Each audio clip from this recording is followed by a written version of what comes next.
Bem-vindos à última mesa da Casa República. Eu sou a Daniela Pinheiro, sou curadora da casa. Estou muito feliz com esse resultado dos 3 dias de casa, que a nossa programação ela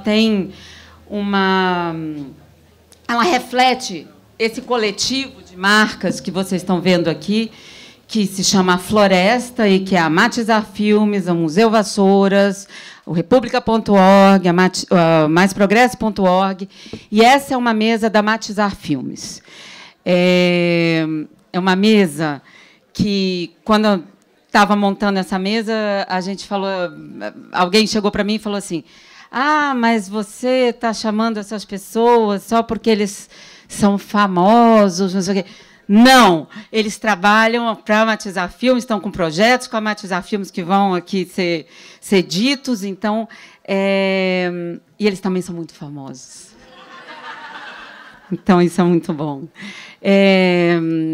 Eu queria chamar a nossa mediadora, Alexandra Maia, gerente de desenvolvimento da Matizar Filmes, poeta que está sempre aqui na Flip, nas noites, nas casas, nas festas, com a sua poesia, ela, Luísa Musnick, e também na Janela, na Livraria Janela, no Rio, quase semanalmente, né, fazendo leituras, e chamar Murilo Hauser, Heitor Lorega e Manuela Dias, os roteiristas do Oscar, e a roteirista, a mulher da Odete Reutemann, das 9.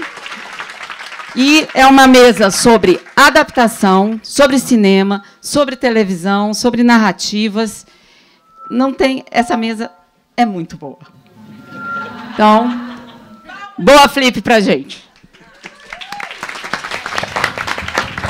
Boa noite. É uma alegria imensa ver esse jardim lotado, às 9 da noite, de uma Flip, todo mundo louco já para tomar cachaça, e a gente aqui, muito bom, muito bom. Então, queria agradecer a presença de todos, agradecer a presença do Murilo, do Heitor, da Manuela.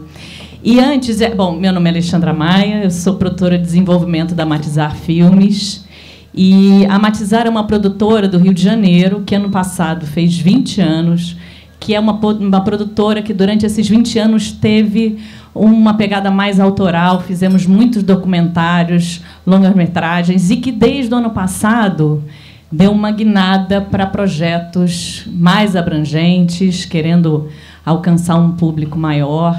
E, por conta disso, a gente trouxe criativos para perto muito importantes, né? Além dos 3 que estão aqui, que depois eu vou falar um pouquinho. A gente está trabalhando de novo com Marcelo Gomes, que é um diretor espetacular. A Ingrid Guimarães está começando um projeto com a gente.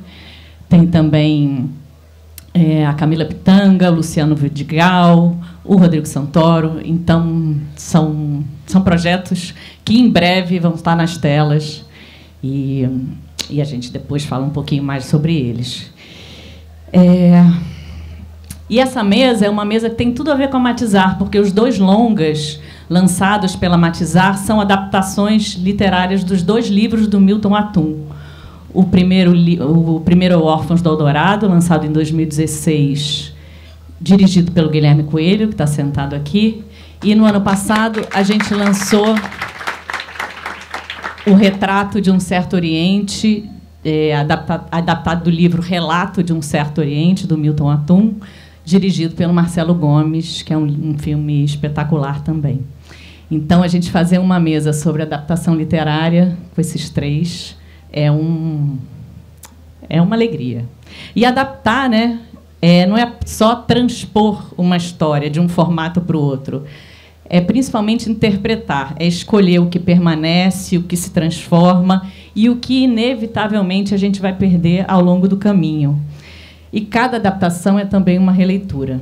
E, como toda leitura, ela tem que carregar a marca do seu tempo, tem que conversar com o seu tempo e falar das urgências do nosso tempo.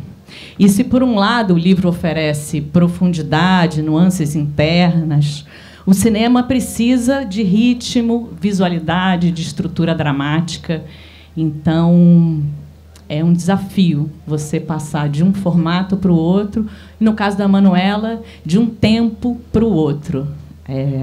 E como é que a gente equilibra esses dois mundos, né? Como é que a gente mantém viva a alma da obra original e, ao mesmo tempo, cria algo novo que se sustente?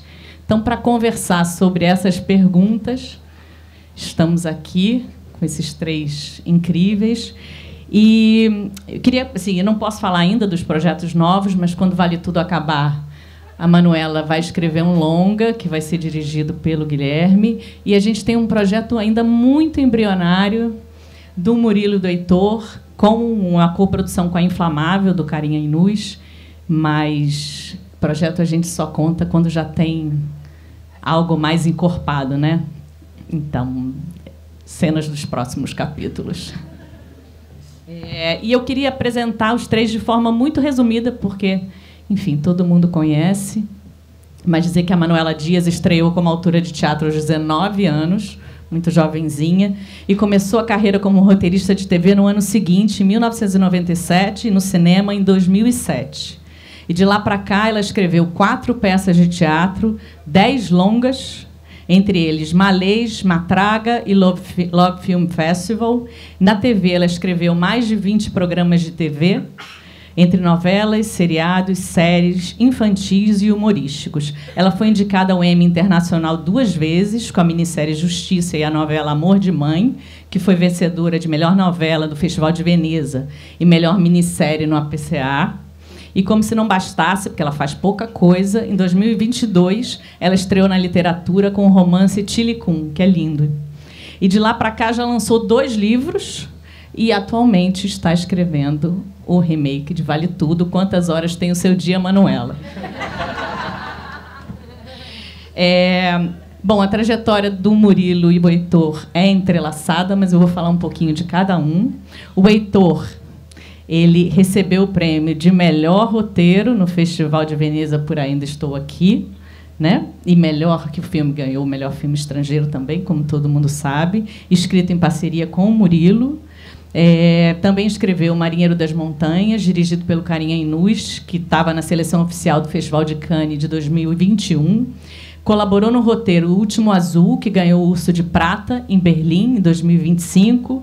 E trabalhou também no longa do Marcelo Gomes, Retrato de um Certo Oriente, de 2024, e Criaturas da Mente, que, se eu não me engano, ainda está nos cinemas, então, que é um documentário sobre o Siddhartha Ribeiro. O Murilo Hauser, além de roteirista, né, premiado por todos esses projetos que eu acabo de falar, ele também adaptou A Vida Invisível, da Eurídice Guzmão, da Marta Batalha, que virou A Vida Invisível, dirigida pelo Carinha Inus, que ganhou o Grand Prix da Mostra Amsterdã Regard em Cannes em 2019. E ele tem uma larga experiência em adaptação de textos para o teatro. Então, ele fez Avenida Dropsy, baseada na obra de Will Eisner, A Educação Sentimental do Vampiro, a partir dos contos de Dalton Trevisan. Assinou o texto de direção com Philip Rich, da premiada Não Sobre o Amor, a partir do livro de cartas de Victor Shklovsky. E, ao lado do Babenco, ele dirigiu, a Bárbara Paz, que está aqui em algum lugar, ele dirigiu Hell, que é a adaptação da obra da Lolita Pili. Então, Murilo tem muito a nos dizer sobre as adaptações. Bom, obrigada por vocês estarem aqui com a gente. E, bom, adaptar é interpretar, e eu queria começar com perguntas simples para vocês todos, depois a gente mergulha no universo de cada um. Vocês sentem que vocês precisam romper com o texto original para adaptar uma obra? Ou vocês tentam se manter fiel? Como é que começa esse trabalho? Bom,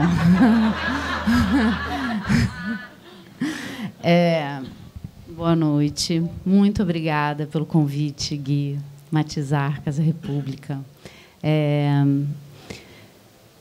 eu estava ali, né, obviamente, nervosa para vir para cá. E pensei, caramba, eu já vi 2 mesas tão maravilhosas aqui, com o Dedé, com a Joana, com a Pi. E fiquei pensando o que está fazendo Pi? O que eu poderia e o que eu tinha em comum, tá ruim, né? Com tudo isso que acontece aqui, com todo esse movimento, né? E aí, essa aqui tá rolando? Tá. E aí, eu acho que da reforma tributária, como a gente quer ver o Brasil, e ao que eu faço, né, ao que a gente faz, eu acredito que a gente quer construir um mundo melhor, assim. E isso é fundamental em todas essas escolhas que a gente vai fazer, em tudo, né? O que a gente mexe, o que a gente deixa e o que a gente quer para frente, né? Acho que contar a história é um jeito de pensar o mundo e mudar o mundo ao mesmo tempo, porque a gente vai... Tudo começa na nossa cabeça, né? A realidade começa na nossa cabeça. Então, quando você começa a pensar de um jeito diferente, você começa a conseguir abrir portas para avançar em questões reais. E tentando responder a sua pergunta, eu acho que, quando a gente vai adaptar, a gente precisa, primeiro, admirar muito o que a gente vai adaptar.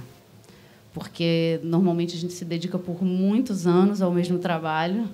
Então, tem que ser alguma coisa que realmente te instigue, né? A ponto de você... Eu estou há 3 anos na novela. Sei lá, quando adaptei o Matraga, eu estudei o Guimarães uns 4 anos.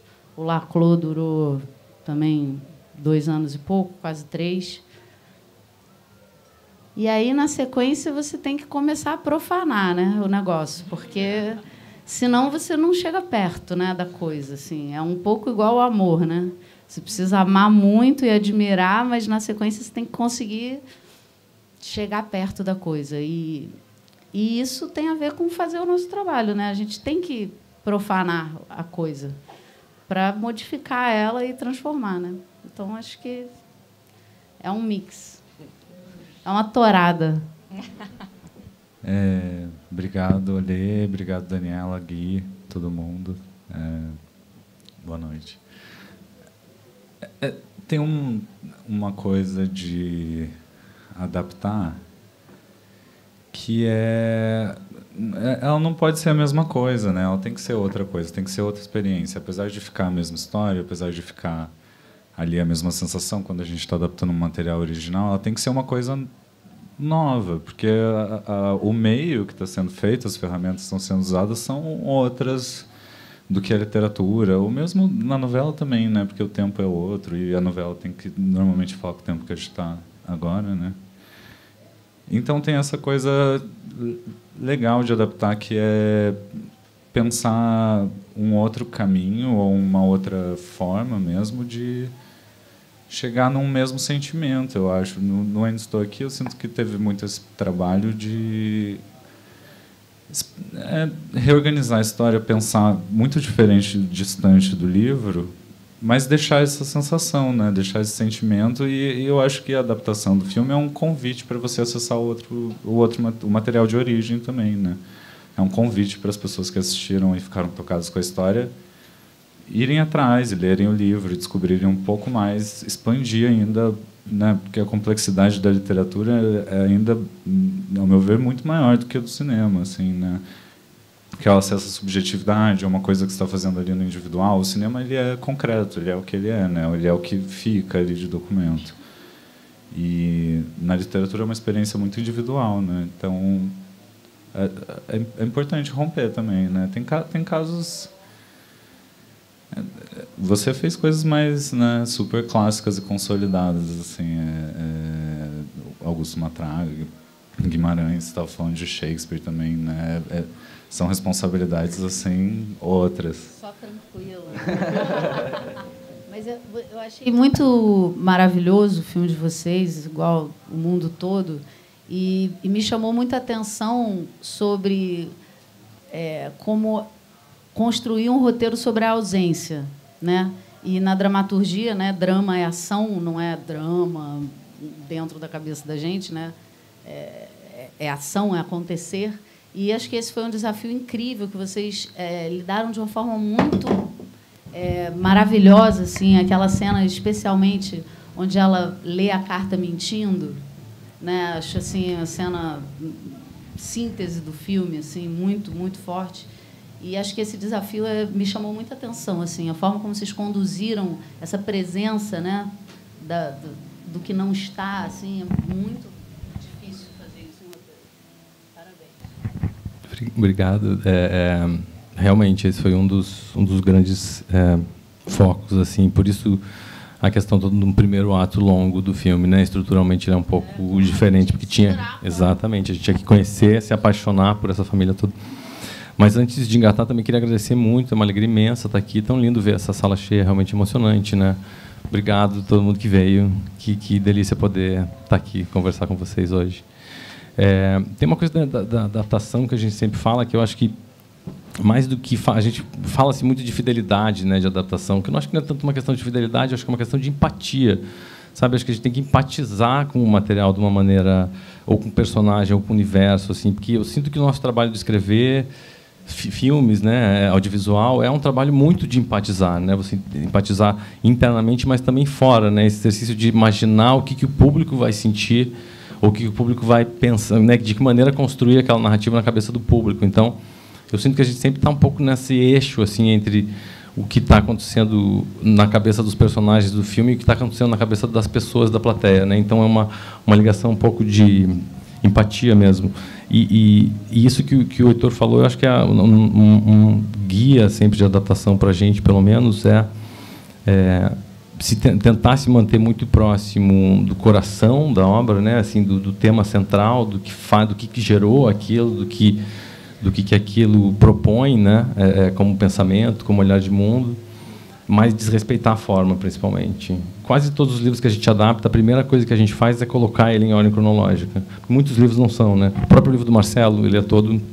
Então, a primeira coisa que a gente faz é já ignorar, né? Ignorar a estrutura do livro, porque ele vai se relacionar com o público de outra maneira, o público vai ler no tempo que vai ler, né? Vai voltar, enfim, vai navegar no livro de uma maneira diferente da experiência do audiovisual. Então, desrespeitar a estrutura, entender o que você tem de história, para daí sim achar um recorte, né? Então, esse acho que seria o primeiro grande desrespeito de fazer assim, realmente, logicamente, tentar entender a proposta do autor, da autora de estrutura, por que começar ali, por que ir para lá, mas ignorar isso um pouco e tentar olhar para isso tudo como um material base no qual a gente vai construir, a partir do qual a gente vai construir uma narrativa cinematográfica, que, como você falou, tem outras questões, né? Tem tensionamentos dramáticos, tem perguntas dramáticas, tem até eixo de personagem que a gente lida diferente no cinema, né? Então, de novo, uma relação de profundo respeito e muito desrespeito ao mesmo tempo. Tem que ser essa combinação.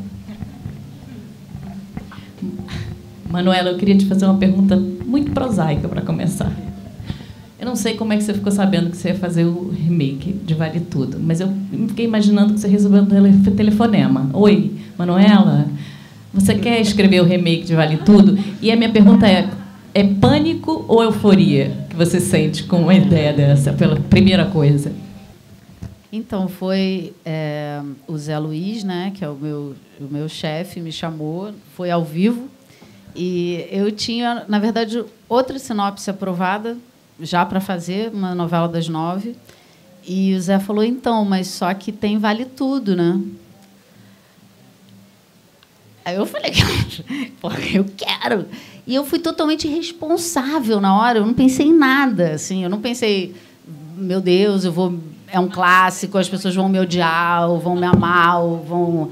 Enfim, eu não pensei em nada, eu só pensei assim, eu vi Vale Tudo quando eu tinha 11 anos, eu lembrava de muitas cenas, e eu pensei, nossa, eu vou ter acesso, uma relação muito íntima com eu me senti assim, sendo convocada para fazer um PhD, sabe? Então, assim, você vai aprender muito, porque você vai acessar ali naquela fricção mais íntima de todas, e você vai matar o Odete Roitman. Aí eu falei, pô, com certeza eu quero fazer Vale Tudo. Óbvio. Saí de lá felicíssima, comecei a rever a novela, sem a menor ideia do que ia acontecer, né? E qual foi o seu maior desafio, ou é, né? Foi não, porque é todo dia, de transpor a novela de 1988 para 2025, e o que você quis refletir do Brasil? O que você falou? Isso tem que estar, eu preciso falar disso, eu preciso atualizar esses temas. Gente, a gente vai ficar aqui bastante tempo. Vocês trouxeram comidinha. Não, assim, as mudanças, elas se dividem em categorias, digamos assim. Então, tem algumas mudanças que são mandatórias, né? Existe internet, por exemplo. Alcoolismo é considerado uma doença. A violência contra a mulher. Estou falando de alguns tópicos do Vale Tudo original. Por exemplo, todos os personagens ou batem, masculinos, né? Ou ameaçam bater em mulheres durante a novela. Até o Poliana, gente. O Poliana vira para a Aldeide Mora e fala: eu vou dar na sua cara. O Afonso, todos os personagens masculinos são agressivos com as mulheres. Então, assim, é claro que quando eu fui... E eu tinha 11 anos quando eu vi aquilo tudo, para mim era totalmente normal. Isso é muito louco. Era totalmente normal ver uma novela e ter 2 atores negros, sendo uma funcionária doméstica e o outro um ladrão, que era o Gildo. E a gente via isso e, em algum lugar, a gente não estranhava. Então, a gente aprendeu. Assim, isso me chamou muita atenção. Como a gente foi se instrumentalizando para estranhar os nossos preconceitos estruturais. Como a gente foi crescendo nesse sentido. Acho que, como sociedade, claro, muito a melhorar, muito a crescer, muito a avançar. Mas, assim, muita coisa avançou. Hoje em dia, não pode bater na mulher assim, né? Claro, nunca pôde, mas, realmente, sim, existe uma lei, né? Existe um laudo científico que fala: não, ela não é uma pinguça que quer encher a cara, ela é uma doente.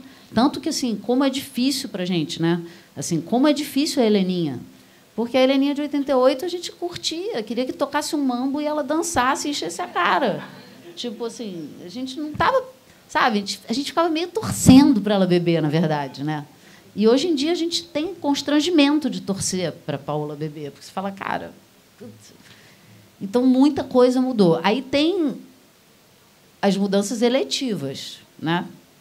Por exemplo, a questão da representatividade, que é fundamental, não só para mim, mas para tudo, né? Então, a gente tem uma representatividade muito forte na novela, que já tinha na outra novela, que já tinha no Justiça, que já é importante desde sempre. E tem as mudanças, que é porque eu quero.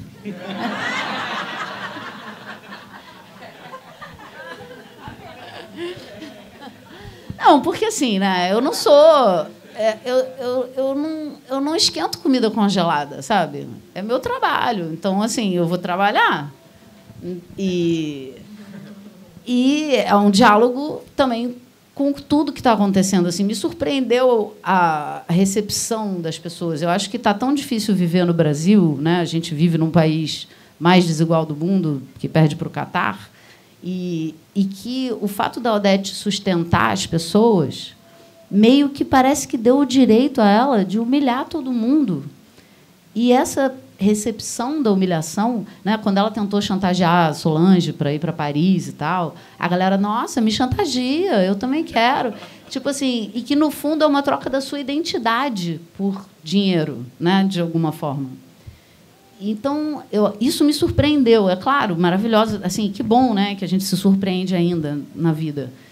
E eu falei, cara, as pessoas, como que eu faço para elas odiarem a Odete? Por que elas estão amando essa...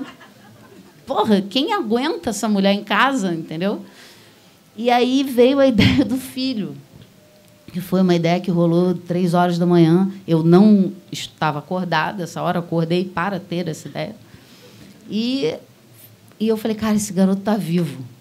Quero ver se ela mantiver esse cara assim, num lugar, se vão gostar dela. Cara, estão gostando dela. É tipo... assim, cara, ela mantém um filho doente, gente. Essa mulher é um monstro, ela mantém um filho doente. e todo mundo gosta dela. Então, assim, é muito louco, né? Assim, mas agora estão achando que, pô, nessa coisa do filho, talvez ela não seja tão legal, assim. Vamos ver. Enfim, muito louco. Eu ia te perguntar qual era o grande desafio. Você já respondeu a pergunta, que é conseguir fazer a Odete Roitman ser odiada. Mas eu não sei qual é o maior, cara. Esse é um, assim, mas eu acho que esse é mais um desafio de entender o Brasil do que fazer com que a Odete seja odiada, assim, de entender a gente, né? Assim,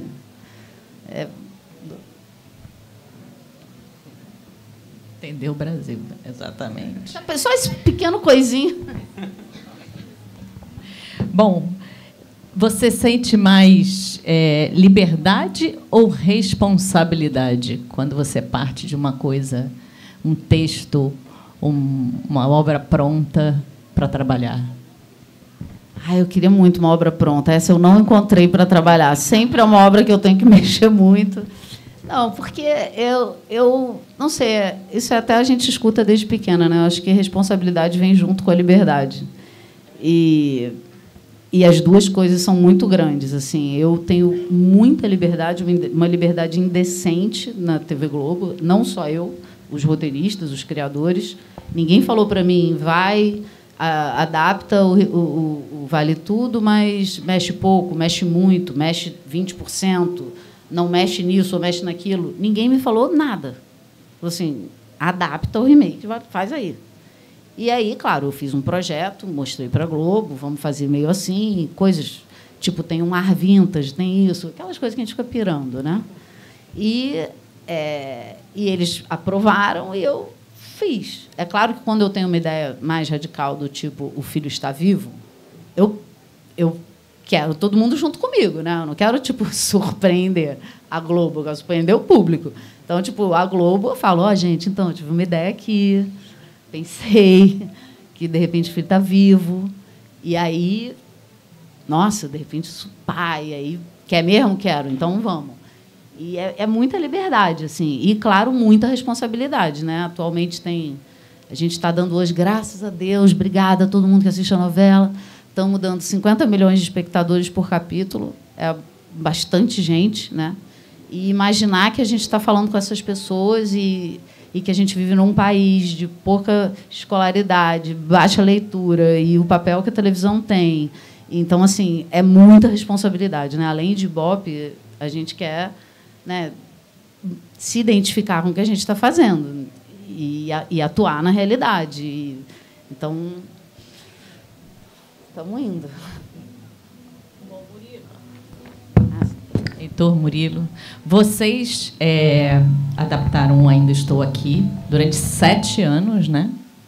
Então, queria que vocês contassem esse processo, que é um processo longo, são 7 anos em cima de um livro de um autor que está vivo. Então, queria também ouvir sobre a troca com o autor.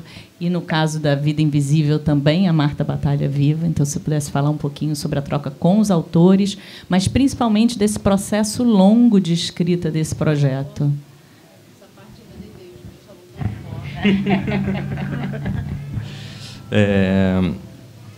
O Ainda Estou Aqui foi um processo muito lindo de adaptação, até porque um pouco isso que você estava falando, Manuel estava falando também, né? A gente é um pouco atravessado assim pela realidade, pelo que vai acontecendo, né? Então a gente não faz o filme numa bolha desconectada, né, da realidade. E durante o Ainda Estou Aqui teve pandemia, teve desgoverno, né? Então assim realmente teve momentos que parecia que esse filme nunca ia acontecer, que a gente nunca ia conseguir filmar, não ia ter condições de abrir set na rua, que não ia ter condições de falar desses assuntos.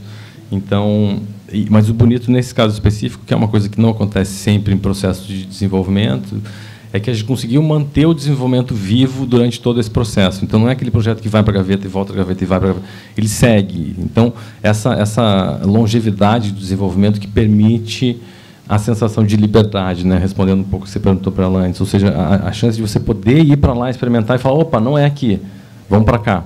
Né? Você não tem que sair e já mirar e acertar. Sim. Sim. Vocês iam mostrando para o Marcelo Rubens Paiva? A gente tinha uma troca com o Walter, especificamente, direto, e quando a gente chegava em algum ponto que a gente achava que era legal trazer o Marcelo lia, a gente conversava, ele sempre teve muito disponível, o Marcelo, a conversa toda começou com o Marcelo, Walter e eu fomos na casa do Marcelo passar o dia, assim, conversar sobre o livro, conversar sobre o que cada irmão ouvia, como é que era, que quarto dormia cada um, quais eram as brigas do dia a dia, como se dava essa dinâmica da casa. E esse grupo de, digamos, consultores, colaboradores do roteiro foi crescendo com todos os Paiva, né? A Veroca, depois a Ana Lu, as irmãs começaram a conversar com a gente também, trazer suas versões da história. E daí a gente entra numa coisa super interessante nesse caso de especificamente de adaptação, que chegavam as irmãs do Marcelo e falavam: essa história não foi assim como o Marcelo disse, foi assado. E chegava outra irmã e falava: não tem nada a ver, eu lembro exatamente esse dia, foi assim. Então era legal porque a sensação de que a gente estava lidando com a matéria-prima é a memória, mais do que o livro. A gente sempre fala, o livro foi um pouco um convite para entrar nessa casa, conhecer essa família, conhecer, obviamente, a Eunice, se apaixonar por Eunice. Mas, a partir daí, a gente foi realmente achando que filme sairia daí. E isso foi muito colaborativamente com muita gente que estudou com a Eunice, que trabalhou com a Eunice. Então, a gente foi, aos poucos, construindo essa Eunice para, daí, sim, estruturar o filme em volta dela, que é um pouco diferente de como o livro é estruturado, né? Então, foi um processo contínuo, sabe, de camada. Muita pesquisa de época, logicamente, muita pesquisa de cronologia, de fatos ligados diretamente a eles ou que atravessavam a história. Então, foi um desenvolvimento ímpar e muito, muito lindo, assim, muito emocionante, muito importante, eu acho, para conseguir fazer esse filme. Foi ter esse tempo, essa delicadeza, assim, de, como eu falei, a liberdade, que eu acho que é uma coisa também de adaptação, né, que você falou. Eu sinto que a gente tem muita liberdade nas adaptações porque a gente sempre tem para onde voltar, né? No original, às vezes, você vai muito na liberdade, quando você vê, você fala: gente, que filme, sabe? Calma, comecei lá, de repente está aqui, mas nem tem mais o personagem, mudou de gênero, o negócio, você nem sabe mais onde você está. A adaptação, você sempre pode voltar e falar: calma, a gente estava saindo daqui. Então, o que nos fez sair daqui? Opa, a gente começa de novo a trilhar, né? Quase aquela coisa do caminho de pão, assim, né? Você sempre pode voltar, achar a base de novo e seguir. Então, acho que tem muita liberdade em adaptação, sim. E a gente teve esse privilégio de trabalhar com o Walter, que ele é um explorador, assim mesmo, né? Ele sempre deu a liberdade da gente de buscar a história onde fosse, assim, e sempre embarcava com a gente de procurar o que acontecia e procurar a estrutura dessa história junto mesmo. E acho que até mais porque o Marcelo leu algumas versões do roteiro aí pelo tempo, então ele sabia mais do que se tratava, assim, mas quando o resto da família, aqui o Chico está aqui, a mãe dele, as tias dele foram ler o roteiro, aí que a gente ficou nervoso, né? Que aí foi tipo: não, agora eles estão se vendo, eles estão se vendo como personagem, como a gente vê eles, né? Como que a gente juntou de todos os papos que a gente teve, de tudo que foi acontecendo. Mas sempre teve muita liberdade, até a própria cena do tapa que você estava falando, a Manuela falou aqui mais cedo, uma cena que, enfim, ninguém contou essa história, não é uma coisa que veio dos relatos dos irmãos e nem do livro do Marcelo, mas foi uma coisa que a gente, foi até uma briga lá entre a gente, porque o Murilo um dia apareceu, ele falou assim: eu acho que a Eunice tem que dar um tapa na filha, porque ela vai acusar, já tinha a cena que ela falava: mãe, você está mentindo pra gente. E o Murilo falou: acho que ela tem que dar um tapa na filha nessa hora. Eu falei: não, de jeito nenhum. Imagina que a gente vai fazer isso com a Eliana. Tipo. E foi um momento ali. Acabou que o Murilo foi melhor na argumentação e acabou ficando. Mas sempre tem muita liberdade. Acho que isso que é bonito, né? Porque é uma coisa do livro, do material original, que vai puxando o fio, e daí todo o processo de pesquisa. A gente foi fazendo uma pesquisa muito intensa, junto com a Júlia, a pesquisadora que ajudou a gente, sobre a atuação indigenista da Eunice, né? Porque mesmo isso era uma coisa... Essa coisa de família, às vezes, a gente não entende direito, que também os pormenores do trabalho das pessoas da nossa família. E ninguém sabia contar direito para a gente, assim, o que exatamente de prático a Eunice fazia. Então, a gente começou a buscar isso e não tinha muito registro mesmo. A gente teve que buscar...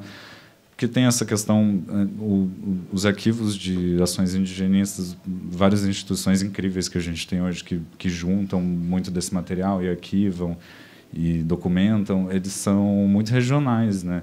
E a Eunice trabalhou no Xingu, trabalhou no Acre, trabalhou em Rondônia, então ela teve em vários lugares, a gente teve que ir juntando pedacinhos de diferentes acervos para criar um panorama para entender assim tudo que ela fazia, que acabou se tornando uma única cena dela dando uma aula. E foi super bonito no dia da filmagem, que a gente tinha falado, já tinha entrevistado a Manuela Carneiro da Cunha, que atuou próximo dela, e ela foi na filmagem, então ela ajudou a gente. Ela viu o texto que a gente tinha proposto, ela estava lá também, ajudou a gente a esculpir assim, o texto de forma que ficasse conciso e que o pessoal entendesse exatamente o que a Eunice fazia, em que parte do direito indigenista ela estava atuando. Então, muita liberdade, muita colaboração mesmo. Né? Cara, muita que gente louco, junto. né? Uma mulher que passa tantos anos reconstituindo os passos do marido, e os passos dela estavam perdidos, né? E vocês reconstituíram.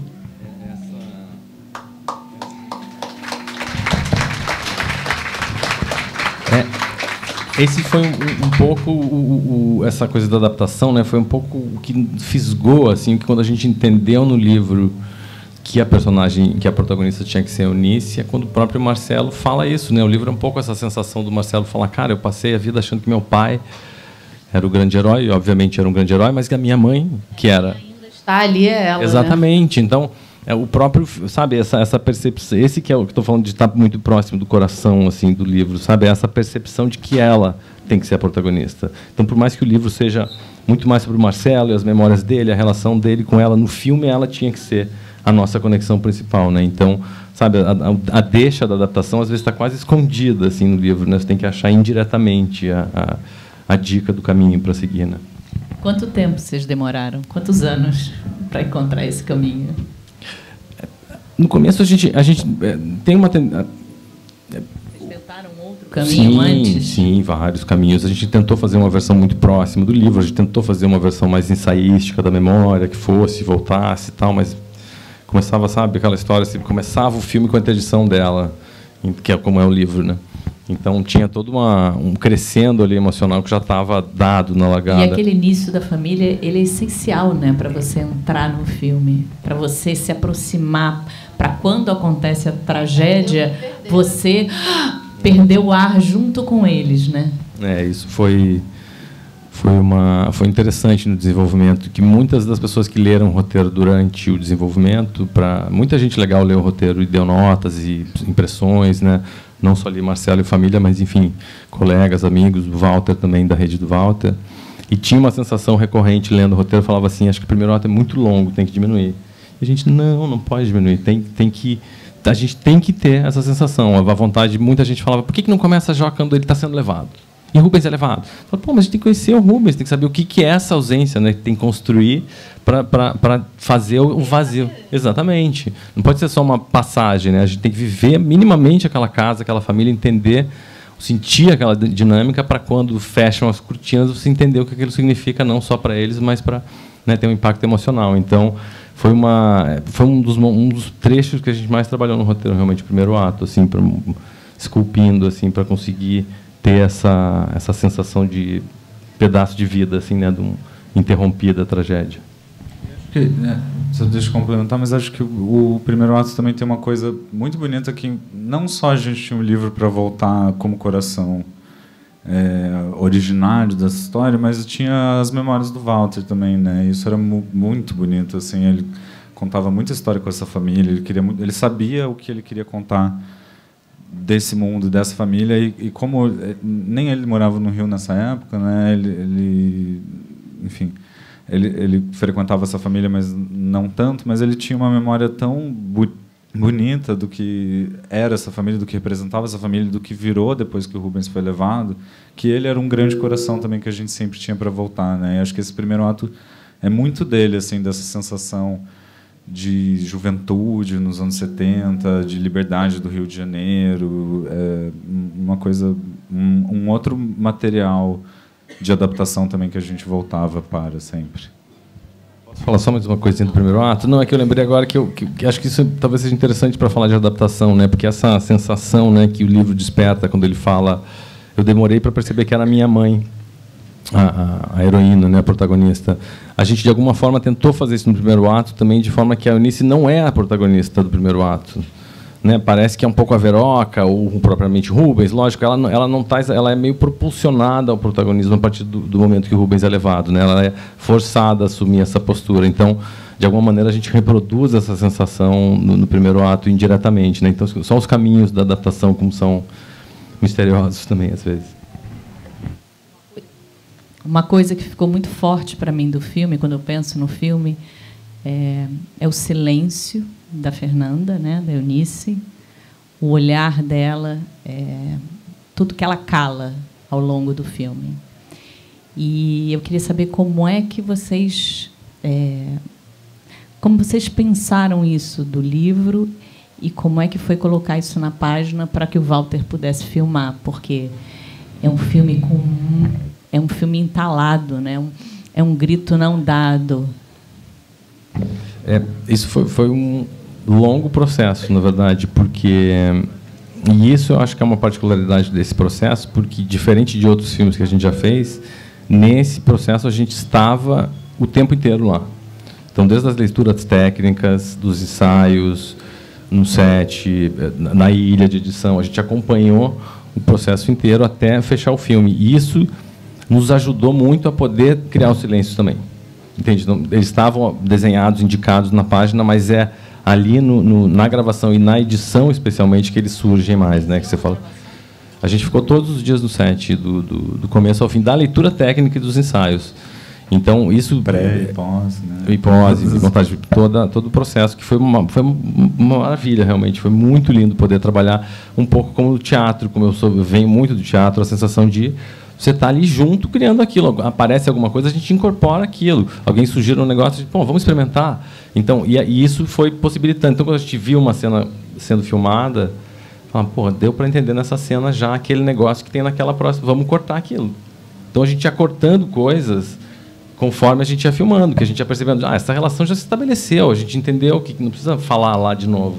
Então, estar presente no set e na ilha ajudou a gente a ir mais perto ainda desse silêncio, que era um desejo do Walter desde o começo, uma vontade dele de fazer um filme que a gente pudesse falar muito no silêncio, né? Ele sempre pedia cenas não verbais para a gente. Então, é um exercício muito lindo, né? Fazer essa provocação, assim, porque esse é o cinema, né? O cinema no seu... A gente está falando aqui de adaptação, né? Isso é o que a literatura não tem, né? Exatamente essas cenas silenciosas que você olha para o rosto daquela mulher e você vai, né? Na cena da lanchonete, lá depois que ela recebe a notícia, que ninguém fala muito nada, e a Eunice olha ali em volta e você fala, caramba, a cabeça dessa mulher tá...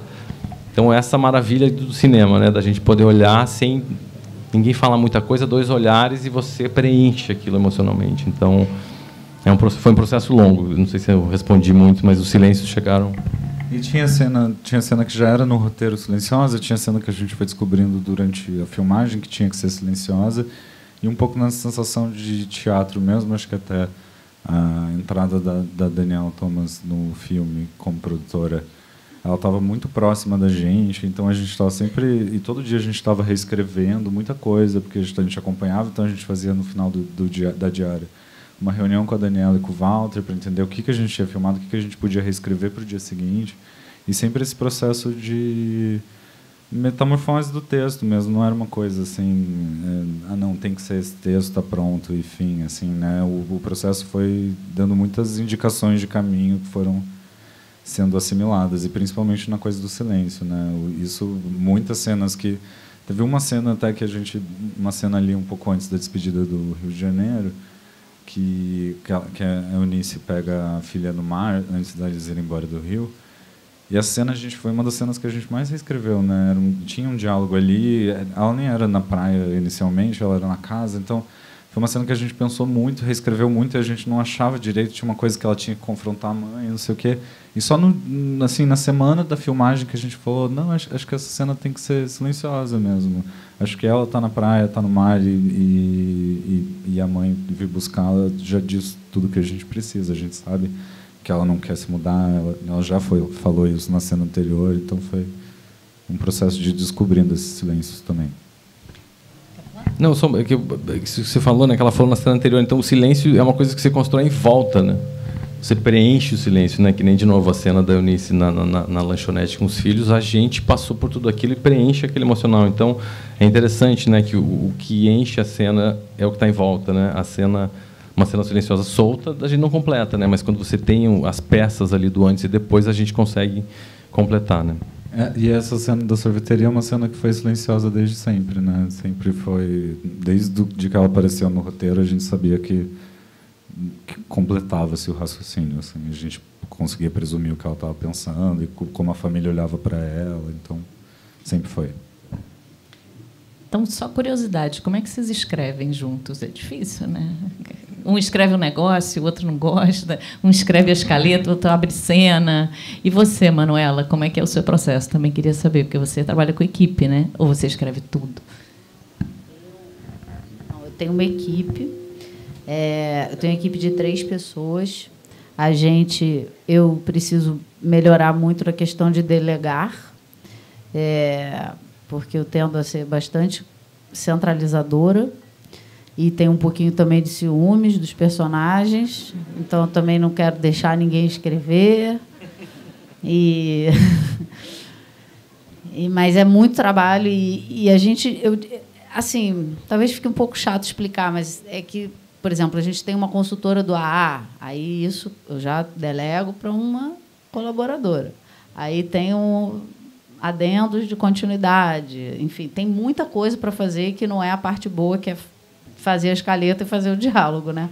Então, mas eu trabalho o tempo inteiro, tipo, acordo 4h30 da manhã e trabalho a partir de 5h30 até todo o tempo que existe, até a hora que eu vou dormir. Os últimos 10 meses eu estou sem folga, fora estar aqui, que está sendo para mim uma espécie de Manu Palusa. Eu estou me sentindo assim o máximo numa rave, mas e aí é isso. Daqui a pouco acaba. 7.000 páginas. Uau! Vai começar a escrever para a gente, né? Eu acho que vai tirar férias. Um pouquinho só. Escrever para vocês vai ser férias, né, gente? A gente inventou um processo nosso, assim, meio maluco, mas que dá certo. E a gente trabalhou já com mais pessoas e a gente tenta implementar esse processo e normalmente dá frutos. Mas ele é guiado por cada projeto, né? Então, enfim, não tem um processo que dá conta. Não tem resposta. É totalmente diferente. Fazer Vale Tudo, fazer Ligações Perigosas, Macbeth, sei lá. Cada um é um BO a ser destrinchado. Descoberto, né? Porque o próprio processo já vai... o material, né? Fazer justiça, Justiça é um inferno de escrever, por exemplo. Porque cada ideia boa que eu tenho, falar, não, vou ter que reescrever 8 capítulos. Porque vai desmontando tudo para trás. Então, a gente normalmente trabalha com uma teoria de roteiro que é de 8 sequências. Então, a gente começa, enfim, faz sinopse, pensa junto um pouco o desenho geral. Essa teoria das 8 sequências? Não, a gente dividiu... Vocês inventaram ou ela existe? Não, uma teoria que existe. É um jeito, né? Tem vários. Tem mil jeitos, 1000 teorias de roteiro. Mas... Deixa eu fazer só um mini... A teoria das 8 sequências, a princípio, vem do 35mm, porque tinha que trocar os rolos de cinema, né? E aí, por isso dava 8 sequências. Então, davam 8 rolos de mais ou menos 20 minutos. E daí, para esse troca... Só se a pessoa fizer plano sequência. Não. A sequência não. A sequência no sentido de um grupo de cenas, né? Não de uma plano sequência. Então, são 8 momentos, sabe? Um primeiro ato dividido em 2 blocos, o segundo ato dividido em 4 blocos. Então, vai quebrando um pouco o corpo inteiro do filme em sequências menores, né? Em vez de escrever o troço inteiro, você vai escrevendo... por exemplo, no Onde Estou Aqui, digamos, a sequência até que... A saída do Rio de Janeiro, por exemplo. Aquilo tudo é uma sequência, né? Entre o momento que ela recebe a notícia da morte do Rubens até que eles entram no carro e vão embora. Essa é uma unidade. 8 movimentos na obra completa. 8... É um pouco, assim, eles fazem um gráfico entre si. Sou péssima disso, tá, gente? Péssima de todas as teorias. Eu leio, depois já discordo de todas as teorias. Eu acredito mesmo no Joseph Campbell. Então, se alguém quiser, tiver algum roteirista aqui que queira ser roteirista, quem eu recomendo que leia mesmo é o Joseph Campbell, porque isso aí sabe tudo. Mas ele não explica as coisas assim, né? Explica mais... A gente faz muito... A gente adora o processo... quase artesanal, criativo, assim, do começo do processo. A gente usa muito quadro branco. A gente tem um quadro branco gigantesco, assim, que a gente mesmo fez, assim, né? A gente comprou uma base, fez um quadro, assim, longuíssimo para fazer uma linha do tempo enorme. Mais de 2 metros tem, né? E a gente fica fazendo quadro, fica fazendo cartolina, né? Faz nuvem de palavras, faz um monte de coisa, assim. Fica desenhando sinopse, pensando, quebrando a cabeça. Escaleta também a gente faz super junto, assim, cena a cena. Vai dessa cena para a próxima cena, o que essa cena significa. E aí, na hora de escrever mesmo, a gente... Normalmente depende do projeto. Daí, às vezes, a gente quebra ou por sequência. Murilo pega a primeira e a segunda, eu pego a terceira e quarta, ou primeira e segunda, ou enfim... A gente vai achando um jeito ali que faz sentido, um pouco pelas afinidades. Mas aí tem um que faz a redação final? Não, então, daí a gente faz isso, cada um levanta, daí a gente faz... Porque o processo de escrita, né, é muita reescrita, né? Então a gente reescreve o do outro. Daí depois a gente levanta um e daí a gente reescreve o do outro. Caralho, muito desapego. Eu queria ver. Desapego. Então a gente reescreve do outro, vai olhando os problemas, daí cada um apresenta uma versão reescrita a partir, em cima da escrita do outro, um para o outro. E daí a gente junta e lê junto e faz essa redação final junto. Daí a gente vai lendo em voz alta, trocando diálogo e revisando até ir lapidando. Então a primeira versão que a gente entrega já é uma V3, assim. Porque tem essa vantagem da gente poder ler em voz alta, né? Que eu não sei quanto você aprecia ler o roteiro em voz alta ou ouvir, mas a gente é totalmente viciado nisso, assim, porque você fica ali escrevendo, daí uma hora que você não aguenta mais, daí você ouve. Uma vez ouvir. Gente, a gente está se encaminhando para o final. Vai ter perguntas da plateia. Quem quiser pode levantar a mão. Vocês estão curtindo, galera? Valeu a pena. Mas eu queria fazer só arrasar, duas perguntas agora, antes de passar a bola para vocês. Manu, seus próximos projetos, fora o nosso, que você não pode contar, se você quiser contar alguma coisa. E Murilo e Heitor vão dirigir, né? Que eu soube. Vocês podem falar alguma coisa sobre o projeto de vocês ou é segredo? Não sei, acho que é que nem o nosso. Cara, eu não tenho muita surpresa. Vou fazer outra novela, né, gente? Vou ter agora aí umas fériasinhas, onde eu devo fazer o nosso filme, né, Gui? E fazer outra novela, né? Então aquela que eu não fiz lá, que estava aprovada, provavelmente. Mas aí também já mudei a minha própria novela. Você vê que as pessoas não podem nem reclamar que eu mudo a novela do Gilberto, porque eu mudo a minha mesma. Já entreguei uma sinopse, já avisei, mudou tudo aquela sinopse, já não é mais naquele lugar, já mudou tudo. Mas isso é legal de como um projeto influencia o outro, né? Você não, depois de fazer Vale Tudo, você já tinha esse projeto, não influenciou um pouco o projeto que você já tinha anteriormente? Eu não sei se foi Vale Tudo. Eu acho que teve uma música. O que te inspira, Manuela? Uma música? Cara, vai dar numa gente, novela? Tudo me inspira. É tipo, tudo me inspira. Eu acho o mundo uma maravilha, assim. Eu saio andando, tudo me inspira. Uma comida crocante, encontrar vocês, estar aqui, sei lá, tudo. A minha filha, sei lá, tudo. Amor de Mãe nasceu muito de quando eu virei mãe, né? Eu tinha entregue uma outra sinopse. E aí, quando a minha filha nasceu, eu falei, esquece aquela, Silvio. Eu trouxe outra. E aí, fiz Amor de Mãe. Então, não sei, é muito... Tudo, né? Muito inspirador, assim. Eu acho que é um pouco um jeito de estar no mundo, né? Assim, tem uma passagem bonita de uma entrevista do Sartre com a Simone, que ele vira para ela, assim, e fala... aí eles foram casados a vida toda, tá? Eles casaram quando ela tinha 19 anos, foram casados até morrer, uma história incrível de amor e de 2 gênios e tudo mais. E aí ele pergunta para ela, você falou para mim que você queria ser escritora, e aí você é escritora, e aí? O que mudou? E aí ela fala, agora eu posso eternizar as pessoas, eu posso criar coisas que vão... né, que existem, mas que vão passar por mim, assim... E eu acho que tem uma coisa muito cardíaca, assim, você falou sobre empatia, e eu me preocupo muito pouco em convencer as pessoas, né? Quando eu estou escrevendo, de qualquer coisa, não quero convencer ninguém. Mas eu me preocupo em emocionar as pessoas. E eu acho que nunca teve uma cena assim que eu, falando como que a gente escreve, né? Falando, eu às vezes escrevo chorando, depende da cena, né? Outro dia eu estava chorando 7h30, que a minha filha acordou e falou: o que aconteceu, mãe? Eu falei: você está com câncer, filha. E eu acho que nunca teve uma cena assim que eu tenha emocionado alguém vendo que eu não tenha me emocionado escrevendo. Então, essa linha do meu coração, que passa por 200 pessoas e por todo aquele aparato, e, de repente, atinge o coração de outra pessoa, assim, isso é muito mágico, né? É muito emocionante, assim.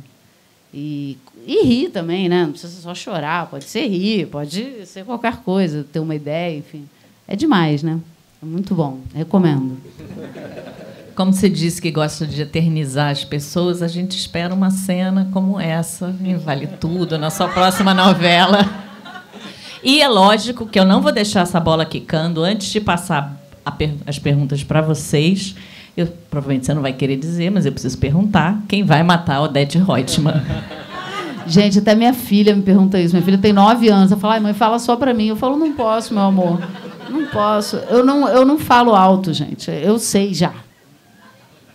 Só você sabe esse segredo? Só ninguém eu. Mais? Não contei nem, obviamente. Seu terapeuta sabe? Não, terapeuta, nem pensar. Nem o Zé Luiz sabe, ninguém sabe. Não, mas assim, depois que ela morrer, ainda vai acontecer muitas coisas, porque eu vou enganar vocês várias vezes. E, assim, se eu conseguir, né? Porque o vazamento tá punk, né? Então, vamos ver. Acho que a gente vai gravar 5 versões de Odete, vai ter que editar 5 versões. Eu não sei como a gente... Eu acho que eu vou com o Paulinho lá para a emissora para apertar o botão da versão que vai valer. Não sei o que eu vou fazer. Mas spoiler também não estraga tanto, né? A gente sabe de tudo e continua querendo Quer ver como, né? Só. Já sabe que aquele amor vai micar, mas você se apaixona. Você já... Até a vida é isso, né? Às vezes. Bom. Aí, já tem uma pergunta. Aqui tá. Som. Oi. Som. Oi. Meu nome é Márcia. Eu queria fazer para a Manuela. Manuela, eu vi Vale Tudo 1, tenho 56 anos. Estou vendo Vale Tudo 2. E na época do Vale Tudo 1, eu fiz um case publicitário baseado na novela, porque quem matou Odete Roitman foi o caldo nobre da galinha azul. Porque matava a Odete Roitman, cortava e o Faustão ia lá e falava quem matou Odete Roitman. Hoje em dia, a Odete Roitman é uma mulher forte, não aguenta nada calada. Se você tivesse chance de não ter que matar a Odete Roitman, você faria isso? Eu vou matar! Gente, sou uma serial killer, eu sou conhecida por pessoa, um roteirista que mata pessoas. Não, eu acho que é uma delícia matar os personagens, né? Fala a verdade. Mas que curioso, né? Você sabe que eu estava te ouvindo, eu achei que você ia falar disso. Sabe que o Chico Mendes, olha que loucura o que é Vale Tudo, gente. O Chico Mendes, ele foi assassinado durante a noite da revelação de quem matou a Odete Roitman.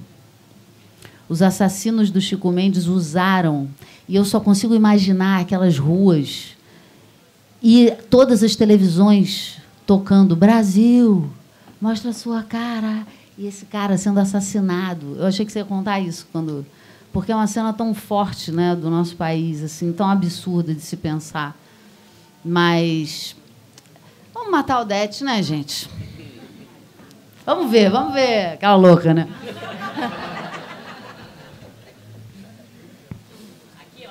Se eu não matar, vocês vão ficar decepcionados. Se eu matar, vocês vão ficar decepcionados. Então, assim, não tenho saída. Som. Tem que matar, eu tô ouvindo aqui. Tem que matar, gente, tem que matar. Boa noite, gente. A gente está na festa literária, né? Então a minha pergunta é: quando vocês estão lendo um texto literário, estão lendo literatura, tem algum elemento nesses textos que salta da página para vocês e vocês pensam, isso pede uma dramaturgia? Isso pede o corpo de um ator, a boca de um ator? Tem alguma coisa em comum com esses textos quando vocês vão adaptar?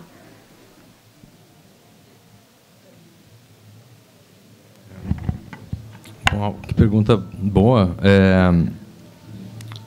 Não, acho que não diria não tem uma coisa, eu acho que eu diria assim que eu teria atravessar vários livros que tem isso. Eu acho que, enfim, é personagem, né? Eu acho que uma coisa que tem que ter é muito personagem, né? Eu acho que o lindo de adaptar a literatura é isso. Você tem acesso ao universo interior dos personagens e depois o trabalho de transformar, como a Manuela disse, em ação, né? Daí sim vira drama, vira ação. Mas esse acesso à intimidade, né? À subjetividade do personagem, eu acho que isso é a grande matéria-prima para a gente que adapta, né? Porque você consegue conhecer profundamente um personagem para depois transformá-lo numa versão fílmica que necessariamente vai ser reduzida, vai ser recortada, vai ter menos acesso à subjetividade, né, de certa maneira. Então, não sei, eu diria que é personagem e essa consistência de personagem. O Vida Invisível, que você perguntou antes, era um pouco isso. Não sei se alguém leu o livro e viu o filme, mas o filme é baseado meio que nos primeiros... Você que usou... O Cidades Invisíveis, esse é Mata Batalha. A adaptação, a gente pegou um pedacinho do livro só e adaptou. O livro continua longamente, tem um final totalmente diferente, as irmãs se encontram, tudo certo. A gente pegou só uma lasca, assim, mas esse pedaço do livro tinha a gênese desses personagens, esse conflito principal das irmãs que se separam, que não encontram. Então, isso foi material suficiente para germinar o filme todo, assim. Então, não sei se eu respondi a tua pergunta, mas acho que é personagem. Mas acho que tem uns livros que são um pouco mais cinematográficos, né? Assim, tem livros que são muito dentro da cabeça e trazem isso, e tem livros que são mais... Assim, mas tem, por exemplo... Mas os dois são bons de adaptar, né? Sim. Ah, bom, eu não quero mais adaptar nada daquela louca. Quando eu li o Ainda Estou Aqui a primeira vez, tem uma cena super bonita que o Marcelo descreve, que para mim foi a cena que mais imageticamente criou-se assim, na minha cabeça. E que é uma cena, depois que ela sai da prisão, ela vai encontrar uns amigos, amigos da política que estão discutindo, num iate, ela está toda bronzeada, depois de ficar 12 dias presa. E quando eu li, eu fiquei, gente, que louca, né? Tipo, de repente ela está lá, tipo, nadando em Búzios ou Angra, alguma coisa assim, e ela está indo encontrar uns amigos para falar da prisão, para entender próximos passos, mas por acaso os amigos estão no iate e por acaso ela está super bronzeada. E ela vai nadando, belíssima. E eu lembro dessa imagem muito forte quando eu li, assim, até eu falei com o Murilo, falei, cara, acho que a gente tinha que fazer essa cena. Mas é engraçado que durante o processo você vai descobrindo que, na verdade, não precisa fazer essa cena, porque às vezes ela não cabe no filme, ou ela leva para outro lugar. Então, às vezes tem umas coisas que saltam muito na leitura, mas tem que a arte é caro. E a arte é caro. Mas acho que o processo de escrita é muito sobre aprender a abrir mão de umas coisas também, né? Acho que não dá para ser muito apegado, ainda mais adaptação, tudo, né?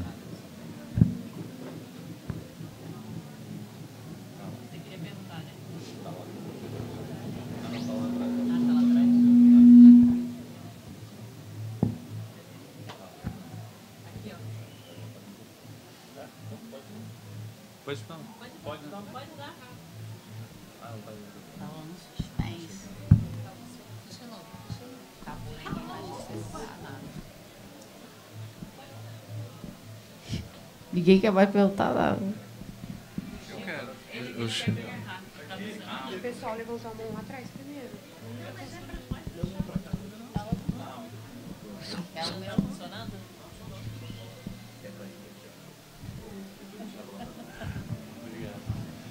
Eu queria fazer uma pergunta para o Heitor Murilo. Evidentemente, quando você vai fazer um filme com o Walter Salles, você sabe que vai ser um grande filme e tal, mas eu tenho a sensação de que o tamanho da popularidade que o filme ganhou, de furar tantas bolhas, né, geracionais, e de Porque é um filme, um drama sobre um assunto muito específico que, em geral, ficava restrito a, né, bolhas mais politizadas, intelectualizadas. E se, assim, como é que foi para vocês lidar com esse crescimento, né, da popularidade do filme, essa bola de neve que culminou com a explosão de alegria no meio do Carnaval e o Oscar? Se no processo de criação vocês faziam alguma reflexão de não, peraí, vamos deixar isso aqui de um jeito que seja mais acessível, não, isso aqui já está muito complexo, vamos dar uma enxugada e deixar uma coisa mais, enfim, emocional, assim, familiar, ou se não, vocês fizeram um filme mesmo, pensando em ser um filme, enfim, inteligente, cult, do Walter Salles, e aí depois você... E como é que foi esse crescimento para vocês? Como é que vocês foram se dando conta de que o filme estava ganhando cada vez mais proporção, cada vez mais gente falando sobre, enfim, furando cada vez mais bolhas? Não, obviamente que não tinha a menor ideia, obviamente que não. A gente já estava muito feliz de poder fazer esse filme, na verdade. Eu sei que parece um pouco assim, mas é verdade, realmente, assim. Foi um processo tão lindo de desenvolvimento, a gente ficou tão apaixonado pela Eunice, foi muito louco, parecia que a sua avó morava lá em casa, sabe? Porque a Eunice, a gente falava da Eunice o tempo inteiro, a gente descobria coisa da Eunice, falava, meu Deus, achou um parecer que ela escreveu, vamos ler o parecer dela, ver o que ela falou.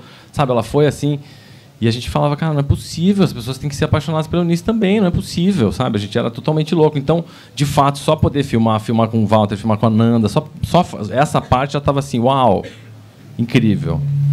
Quando a estreia em Veneza que marcou um pouco essa virada, assim, né? Quando a gente, porque até então a gente tinha visto só com equipe, cenas, né? Sessões muito pequenas, a gente não conseguia entender ainda muito como que o filme, se ele conseguia falar, né, com outros públicos e principalmente um público fora que não tinha, né? Você fala Geisel, você fala não sei o que, as pessoas não têm a menor ideia.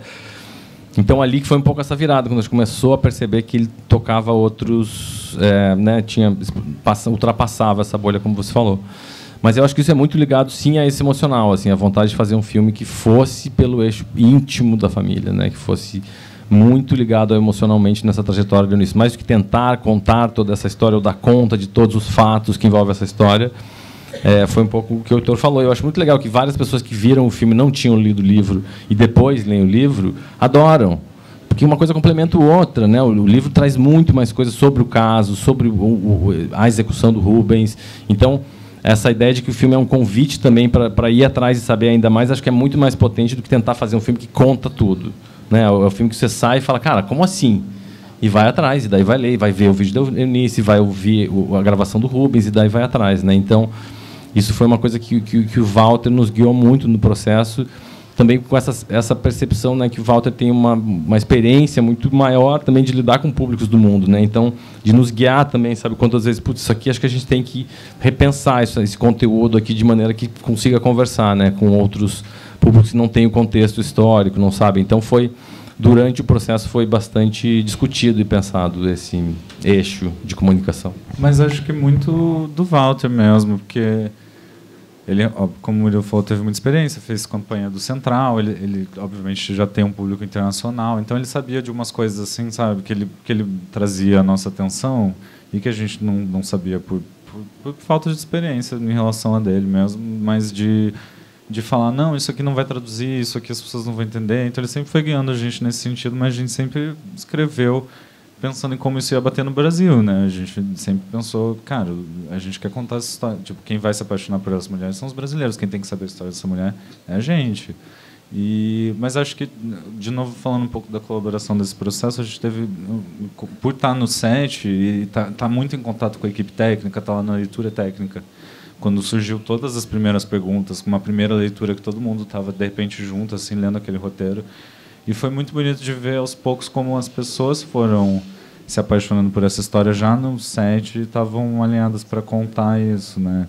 A Mari, que está aqui, trabalhou no filme, não sei se tem mais alguém que trabalhou no filme aqui, mas, sabe, era bonito de ver nessa colaboração as pessoas indo se apaixonando pela Eunice e querendo contar essa história.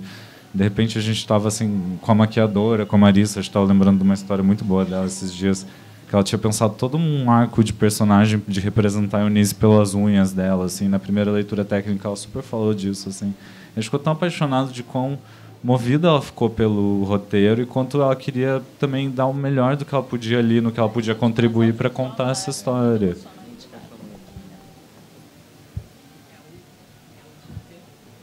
Alô? Oi, boa noite. É uma pergunta para todos. Eu queria saber o quanto, quando vocês adaptam um texto que é uma obra fechada, em que vocês já sabem o começo, o meio e o fim, o quanto o papel dos atores ajuda ou não nessa coautoria da adaptação, né? A Manuela falou muito do quanto o Brasil está apaixonado pela Odete, mas o quanto a Odete está sendo encarnada pela Débora, né? E o quanto a Eunice foi encarnada pela Fernanda Torres. Então, a Manuela está vendo a Débora atuando e escrevendo novas cenas para ela, e o quanto vocês que estavam ali em cena vendo a Fernanda Torres fazer o papel que ela fez, digno do Oscar e do Globo de Ouro, e o quanto isso impactou e fez mudar alguma coisa do texto da adaptação. No nosso caso mudou bastante, assim, bastante não, mas mudou. A gente foi assimilando, assim, porque como nesse processo muito colaborativo, eu lembro muito da primeira leitura que a gente fez com a Fernanda e com o Celton, e ainda eles estavam conversando com o Walter para ver se iam fazer o filme e tal, e a gente fez uma leitura, eles e Walter e a Carlota. E foi muito emocionante, assim, de ver a Fernanda fazendo a Eunice. Assim, era uma Eunice ainda muito diferente do que ela, de fato, ficou ali no filme. Mas ela já tinha toda uma proposta, assim, que a gente falou, cara, a gente viu, assim, um outro jeito que a gente via a Eunice a partir do texto que a gente tinha escrito. Então foi muito... E a Fernanda, incrível escritora e roteirista também. Então ela também sempre trazia muita ideia, que trazia para discussão, trazia para a roda. Então a gente estava sempre conversando e assimilando e crescendo, assim. Às vezes ela testava uma coisa na leitura, a gente gostava e trazia para o roteiro, e daí fixava para toda a equipe saber. Mas foi um processo, de novo, muito colaborativo. Né? Tem uma coisa legal que o Walter fez, não sei se sempre faz, mas fez nesse caso, que quando chegava no dia de fazer uma cena e alguém chegava, o Ananda, o Celton, enfim, falava, pô, pensei que podia ser assim, ou podia falar tal coisa. Falava, legal. A gente fazia, mas a gente gravava sempre uma versão igual à do roteiro. Então a gente tinha tudo aquilo que foi durante 7 anos falado e refalado e discutido, mas também tinha um frescor de algo que surge ali, né? Então era um equilíbrio muito bom, assim, para depois também na montagem às vezes montar essa cena que é um híbrido de uma versão um pouco mais improvisada com uma versão estruturada originalmente, entende? Então, ou seja, super influenciado, super colaborativo, é como você falou agora, né? Cinema a audiovisual é muito apaixonante exatamente por causa dessa colaboração, né? Desse todo mundo trazer seu coração e colocar assim no trabalho. Bom, a gente colabora de outro jeito lá, mas cinema é muito diferente, né? Outro time, outro tudo, assim. Mas os atores surpreendem muito. No caso, a gente combina que eles não podem mexer no texto, mas eles fazem tudo do jeito deles. Tipo, o meu roteiro ele não tem nenhuma indicação de nada. Triste, feliz, mente, não mente, faz isso, faz aquilo. Não tem uma ação, não tem nada. É tipo tragédia grega. Só tem a fala do personagem. E aí não pode mexer na fala, mas pode falar do jeito que quiser. E eles são tão geniais, aquele elenco, que às vezes eu olho e falo, eu não escrevi isso. Aí eu vou checar. E aí eu escrevi. Então, assim, eles conseguem mudar o texto sem mudar o texto, que é a coisa mais maravilhosa do mundo. E ator bom, assim, né? É tipo casa própria, sabe? Você pode derrubar a parede, trocar a parede de lugar, botar a porta, tirar a porta, porque tudo dá certo. E o ator ruim é aquele apartamento alugado, que você não pode fazer nada, que se você qualquer coisa vai ter um custo. Então, é um pouco isso, assim, sabe? Um ator é tudo, assim... É o máximo, né? Você ter um elenco bom e aquela coisa bem darwinista. O ator ruim vai ficando mudo, o ator bom vai falando, né? O ator ruim, no fim da novela, ele entra e vai assim... Maravilhoso. Gente, muito obrigada. Obrigada, Manuela. Obrigada, Heitor. Obrigada, Murilo. Obrigada, Casa República, por essa conversa deliciosa nesse sábado à noite. E boa noite para vocês.